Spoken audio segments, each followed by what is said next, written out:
Hi there, and welcome to Talkin' Self-Managed Super. I'm Liv Long, founder and CEO of SMSFAI, and I'm passionate about all things super. Before we start, a little bit about me.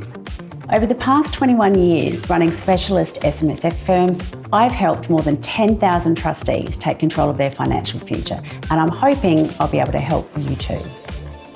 A question you're likely to have if you're thinking about SMSF is, how do I run a self-managed fund? What are the risks and responsibilities? By now, you've probably heard that as a member in a self-managed super fund, you must also take on the role of trustee. By the end of this episode, you'll know exactly what's involved in becoming a trustee, and you might even feel as excited as I do about the control and flexibility that comes with being an SMSF trustee. So let's get into it.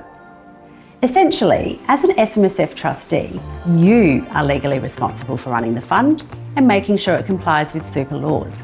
Think of it as being the CEO of your own company. So you're in charge of the decisions, the investments and the strategy, but you also have to follow the key rules to keep your fund compliant. Now, in your role, your main responsibilities include compliance with the law. So as a trustee, you need to comply with the Superannuation Industry Supervision Act, otherwise known as the SIS Act. Don't worry, you don't need to memorise it, just understand the basics. So this includes keeping your fund for the sole purpose of providing retirement benefits, or benefits to your dependents if something happens to you. The key benefit in partnering with an SMSF specialist like us is that we handhold you through your entire journey. We make sure that you know what you need to do and when you need to do it. We prepare any legal documents when they're required, and you simply need to action them. We ensure that your fund is complying, as it's one of the most onerous tasks in self-managed super. Now, personally, I don't find reading superannuation legislation much fun, and I wouldn't want to spend all my valuable time doing it. So, if you can outsource the risk and requirements to the experts, it's a bit of a no-brainer for me. SMSF trustees need to create and follow an investment strategy. This is a documented plan which clearly articulates your plans for growing the fund. Now, the ATO need it to consider things like diversification, your level of risk and liquidity. This document needs to be relatively specific, and you will need to review it at least annually because it will be reviewed by the SMSF auditor each year to ensure that the assets you hold are actually in line with the strategy. Now, SMSF specialists make that part simple for you because we'll provide you with a template to complete that will satisfy audit requirements. As a trustee, you're required to keep detailed records of the fund activities. Now, at the end of each year, you must ensure your fund prepares a full set of financial statements, trustee meeting minutes, and member benefit statements, all of which go through the rigorous process of an annual audit. But don't stress, again, that's where we come in to make this part easy. We prepare all of these documents and handle the audit for you. You simply review the documents and electronically sign them. Your annual tax reporting and audit will become second nature to you with time, and you'll see how we literally handle everything for you, so you can focus on the fun stuff like investing. Now, there are two types of trustee structures for an SMSF. You can choose to run your SMSF either as an individual trustee or with a corporate trustee. Individual trustees are a little cheaper to set up, but corporate trustees offer more flexibility and are far easier to administer.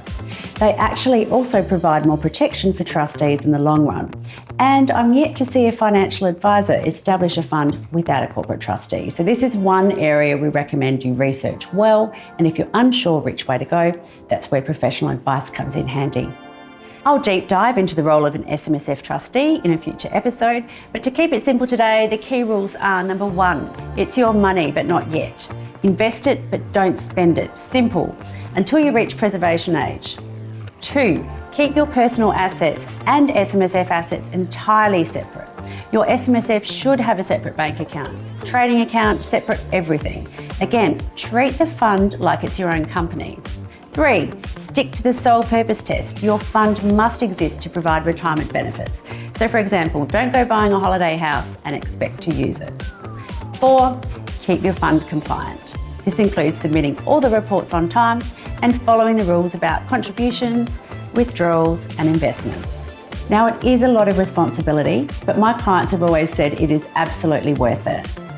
You get complete control over your investments, access to incredible tax benefits, and the satisfaction of knowing you're building your retirement savings exactly how you want to. Not to mention direct visibility at any moment via your mobile phone.